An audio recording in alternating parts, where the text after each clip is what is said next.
Estamos aquí en la Biblioteca Pública de Nueva York, que es uno de los iconos más reconocibles de esta ciudad. Abrió sus puertas en 1911 y desde entonces ha sido un símbolo de acceso libre al conocimiento y un refugio para los millones de visitantes cada año. Hoy vamos a recorrer su historia y descubrir los secretos de su arquitectura, desde su imponente fachada de mármol hasta los detalles que la convierten en una obra maestra del estilo Beaux-Arts. Nos vamos a parar frente a la biblioteca para ver bien la fachada en general. Esa fachada nos dice mucho incluso antes de entrar. Es una muestra clarísima del estilo Beaux-Arts, que ya van a ver que se repite por todo el edificio. ¿Y cómo lo reconocemos? Porque es perfectamente simétrico. O sea, si decidimos poner una línea en el medio, es exactamente igual en un lado como en el otro. También está lleno de detalles con un aire clásico y elegante, pero sin volverse nada recargado. Fue diseñado por los arquitectos Carrere en Hastings y se terminó en 1911. Desde entonces ha estado aquí en plena Quinta Avenida, dándole la bienvenida a millones de personas. Y fíjense en esto, esta fachada no está solo para verse bonita, ya nos está preparando para lo que hay allí adentro. Es como si nos estuviera diciendo, prepárense porque lo que van a vivir acá es monumental, y sí lo es.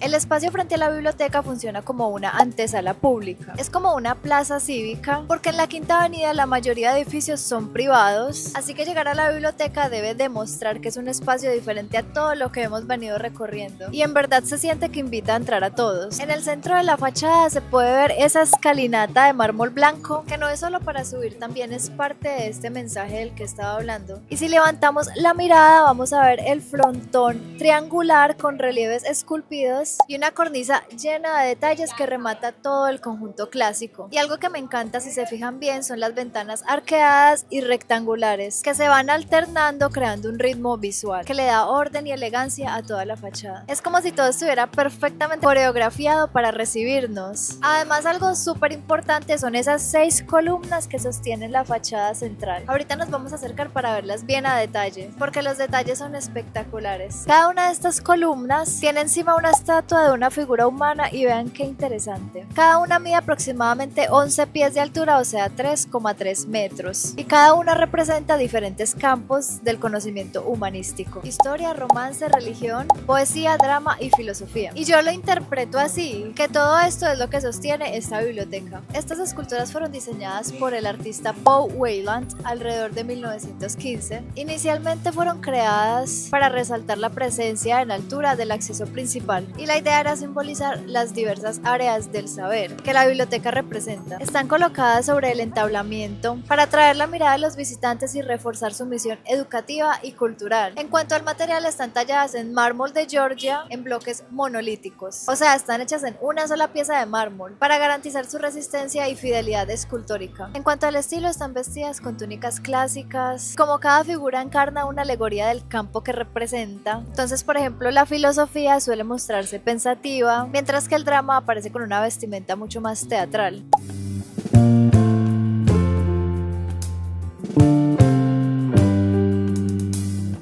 Y aquí en el frente hay dos famosos leones de mármol, llamados Paciencia y Fortaleza. Están ubicados en la entrada principal, frente a la Quinta Avenida y la calle 42. Fueron llamados así por el alcalde Fiorello LaGuardia durante la Gran Depresión, en referencia a las cualidades que los neoyorquinos necesitaban para superar esa crisis. Los leones fueron esculpidos por Edward Clark Potter y tallados en mármol rosa de Tennessee por los hermanos Piccinelli. Originalmente se les conocía como Leo Astor y Leo Lenox, en honor a los fundadores de la biblioteca, pero sus nombres cambiaron con el tiempo. Paciencia se encuentra a la izquierda de la escalinata y Fortaleza a la derecha. Son un símbolo icónico de esta ciudad y han sido parte de la cultura popular. Aparecen en desfiles, adornos navideños y personajes de caricaturas y libros infantiles. Bueno, aquí más cerca de la fachada podemos observar mejor las columnas, que sabemos que son corintias, pero eso ¿cómo lo sabemos? El orden corintio es el más elegante y ornamentado de los 3 órdenes clásicos griegos, que son dórico, jónico y corintio. Y las características que podemos ver en estas columnas son: el capitel decorado es el punto más reconocible. Tiene formas vegetales, principalmente son hojas de acanto que se curvan hacia afuera, acompañados por volutas, o sea, como espirales. La otra característica es un fuste delgado y alto. El fuste es como la parte del centro y las columnas son más esbeltas y alargadas que las dóricas o jónicas, pues transmiten ligereza y verticalidad. La otra característica sería la base moldeada. A diferencia del estilo del orden dórico, las columnas corintias sí tienen una base y esta suele estar compuesta por molduras decorativas. Y la última característica sería el uso simbólico. El estilo corintio está asociado con la belleza, la sofisticación y el prestigio. Se usaba en templos importantes y edificios públicos para resaltar su nobleza.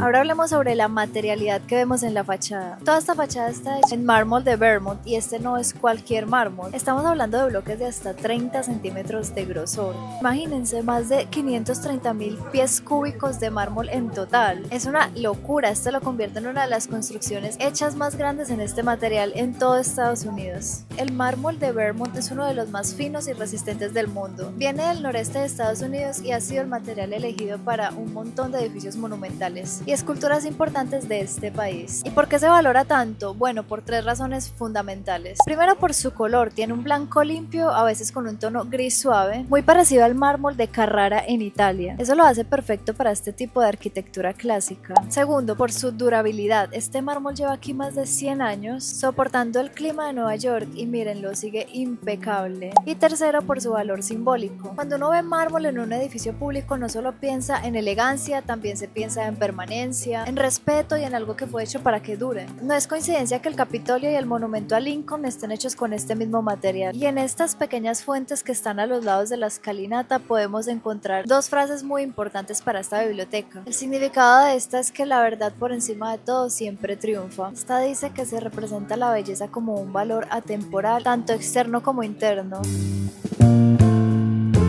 Estos jarrones ornamentales son un símbolo de refinamiento y civilización. En la tradición grecorromano, las urnas y vasijas no solo eran objetos utilitarios, sino que también eran decorativos. Colocar jarrones en el acceso de un edificio importante sugiere cultura, elegancia y conexión con las artes clásicas. Este tipo de urnas eran típicas en los jardines renacentistas y barrocos. Su presencia aquí refuerza la idea de biblioteca como un jardín del saber, donde el florecimiento florece como una planta bien cuidada. También sirven para enmarcar el acceso desde el punto de vista arquitectónico, y los jarrones funcionan como guardianes simbólicos del umbral. Invitan y contienen y además elevan la entrada del edificio como si dijeran: estás entrando en un lugar sagrado. Estamos en el umbral de la entrada, justo al llegar a lo alto de la escalinata. Antes de cruzar esas puertas de bronce, la biblioteca nos ofrece un momento de pausa. Este espacio no es solo un acceso, a esto se le llama un umbral arquitectónico, un punto de transición entre el bullicio urbano de la Quinta Avenida y el mundo interior del conocimiento,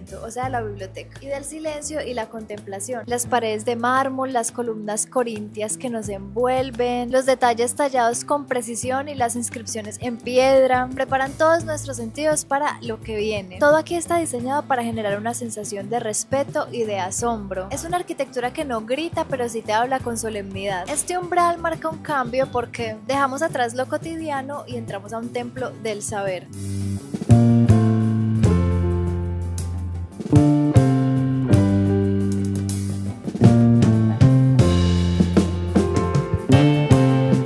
Cuando uno pasa esas puertas de bronce gigantes, lo primero que pasa no es solo que entramos, es que el edificio nos abraza con este vestíbulo hermoso. Este espacio se llama el Astor Hall y es el vestíbulo principal. Y sí, es tan impresionante como suena. Tiene una bóveda altísima de más de 10 metros y todas las paredes, piso y techo están revestidas en mármol de Vermont, igual que la fachada. El material nos acompaña desde afuera y nos sigue envolviendo por dentro. Miren cómo está organizado, es un espacio perfectamente simétrico, pensado para que la mirada fluya y que el recorrido sea muy natural. Aquí se siente de inmediato que pasamos del río de la ciudad a algo más solemne y más pausado. Si miramos hacia arriba, podemos ver que la bóveda tiene detalles clásicos, como ese patrón de las molduras que se llama egg and dart, y esto traduce literalmente huevo y dardo, y esto es típico del lenguaje clásico. público, y estas lámparas no solamente están iluminando, sino que también le dan ese aire ceremonial que hacen que bajemos la voz sin siquiera darnos cuenta. A los lados hay 2 escaleras de mármol preciosas en L que suben hasta el segundo nivel.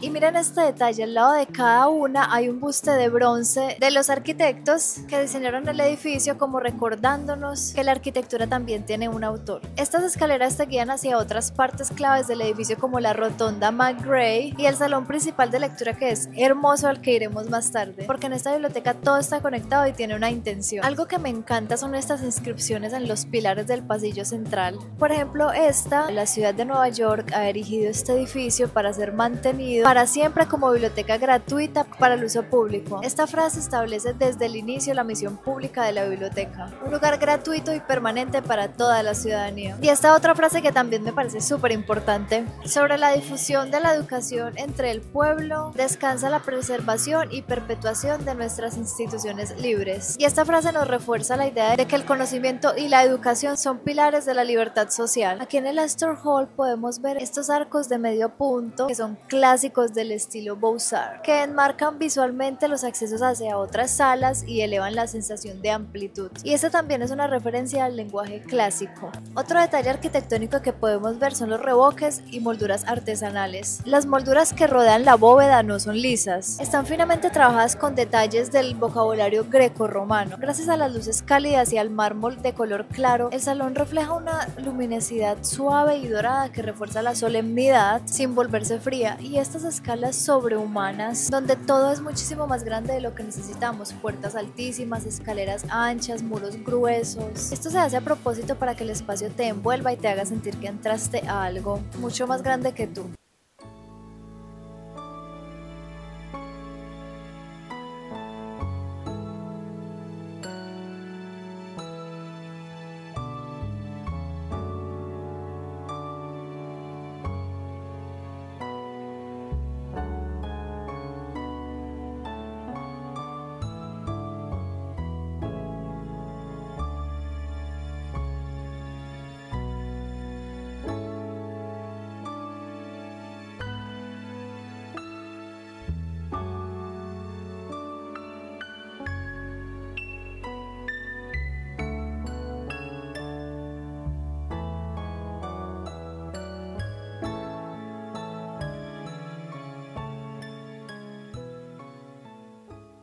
Ahora pasamos al Goresman Hall, el Salón de los Tesoros. Es un lugar súper interesante. Lo primero que nos recibe son estas puertas monumentales de bronce, y no son cualquier puerta, están inspiradas en el lenguaje heráldico y por eso vemos emblemas con escudos, serpientes y letras entrelazadas. El escudo tiene una P, que es por Public Library, y las serpientes representan la sabiduría y protección. Estos símbolos son típicos en la tradición clásica y renacentista y nos preparan para lo que se viene. Estas puertas fueron diseñadas para parecer un umbral ceremonial, como si al cruzarlas entráramos a otro mundo. Fueron hechas por artesanos metalúrgicos especializados en bronce y restauradas cuidadosamente para esta exposición. Ahora miremos hacia arriba, porque este techo no se puede pasar por alto. Está hecho en madera de roble tallado a mano, y cada módulo tiene motivos vegetales, geométricos y florales. Muchos de estos relieves fueron inspirados en patrones del Renacimiento italiano y francés para darle una atmósfera de nobleza y permanencia. El trabajo fue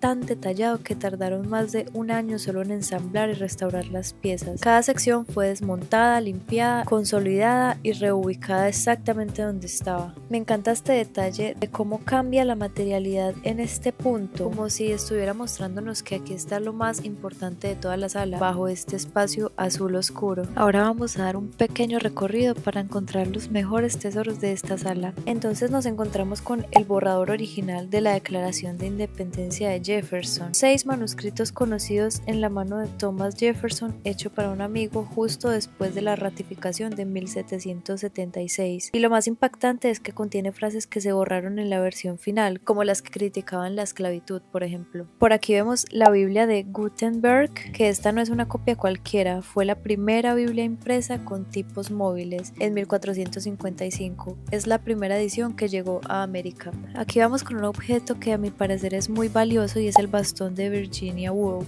Este bastón fue encontrado en la orilla del río Ouse destruirse justo después de su muerte. Fue uno de los pocos objetos personales que dejó atrás y se convirtió en un símbolo profundamente emotivo. Ella se había despedido con una carta a su esposo Leonard y luego caminó hacia el río con piedras en los bolsillos para asegurarse de no flotar. El bastón al quedar afuera del agua fue el que ayudó a confirmar que había entrado al río desde ese punto. Y estos demasiado hermosos son los peluches originales de Winnie the Pooh. Están aquí justo donde se consulta la exposición de Childhood.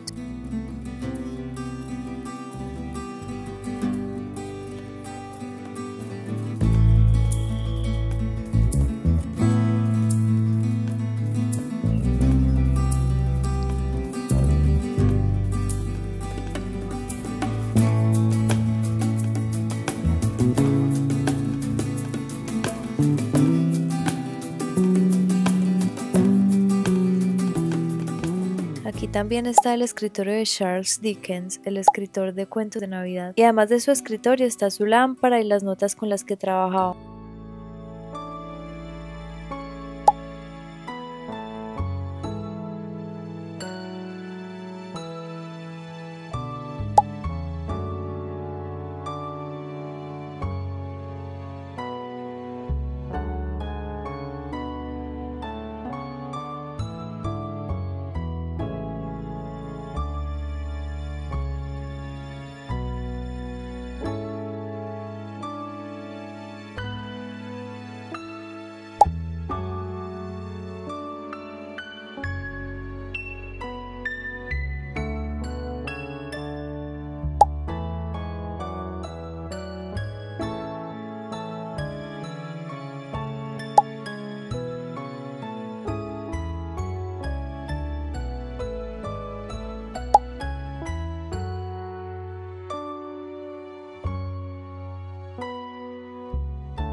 Y después del Salón de los Tesoros te obligan a salir por acá para ir a la tienda de la biblioteca, que para mí es de las mejores tiendas de toda la ciudad. Vengan, les muestro este tipo de cosas tan geniales que venden en esta tienda, que hacen que uno se quede un buen rato explorándola.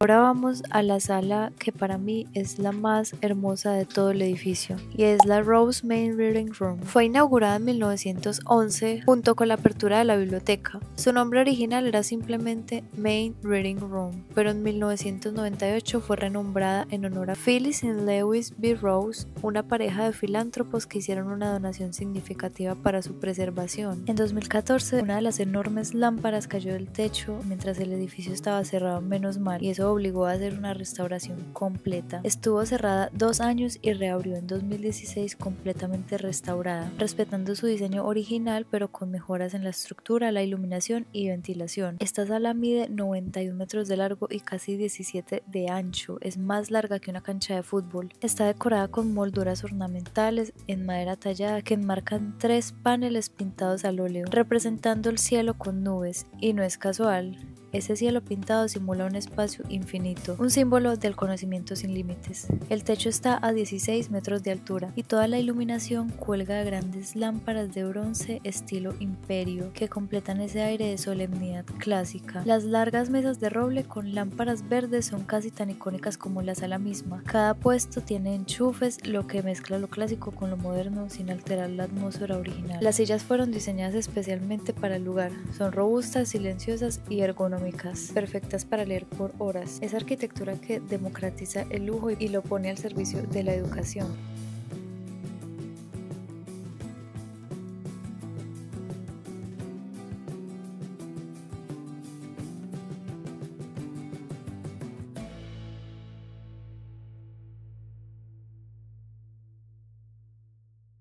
Y entre tantísimos edificios que hay en Nueva York, ¿por qué la biblioteca pública es mi edificio favorito? Primero, porque es un espacio para todos, no tienes que pagar nada ni parecer alguien importante para entrar. Puedes venir a leer, estudiar o simplemente a contemplar la belleza de este lugar y sentirte como si estuvieras en un palacio de verdad. También me encanta por su arquitectura, que es elegante, monumental y está llena de detalles que te hacen sentir que estás en un lugar que respeta el conocimiento. Además, allá todo cuenta una historia, desde las salas de lectura hasta las fachadas. Cada rincón tiene algo que decir sobre el pasado, sobre cómo se pensaba antes el espacio público y sobre la importancia de compartir el saber. Y por último, porque cada rincón es una obra de arte. El techo, las lámparas, las puertas, los muebles, todo fue diseñado con tanto cuidado que es imposible no quedarse mirando.